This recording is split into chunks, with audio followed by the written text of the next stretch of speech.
A routine flight to London becomes a nightmare in India today. An Air India Boeing 787 with more than 240 people on board never made it out of the city where it took off. Yeah, the airline says every one of the people on board died except a man in seat 11A. Incredibly, he survived. Tonight, Chris Van Cleve has the latest in what's being called a catastrophic failure.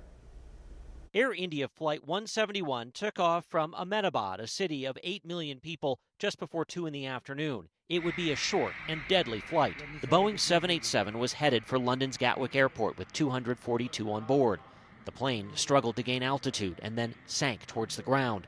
Loaded with fuel, the 787 Dreamliner crashed into a neighborhood just beyond the airport. Air India CEO Campbell Wilson. I would like to express our deep sorrow about this event. This is a difficult day for all of us at Air India. According to the airline, everyone on board was killed except for one man who somehow escaped. His family is waiting for him in London, among them his cousin, Ajay Valji. At least the family happy that he's okay, but we're still upset about the brother. The plane crashed into a building housing medical students. Rescuers are hunting through the wreckage for survivors. So far, it's unknown how many on the ground were killed. I'm totally shaken by the incident that has happened today. India's civil aviation minister promised to find answers. We are going to do a fair and thorough investigation. We are not going to spare anyone. We are not going to leave any stone unturned.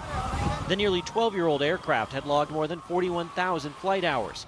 This is the first crash of the Dreamliner since entering service in 2011.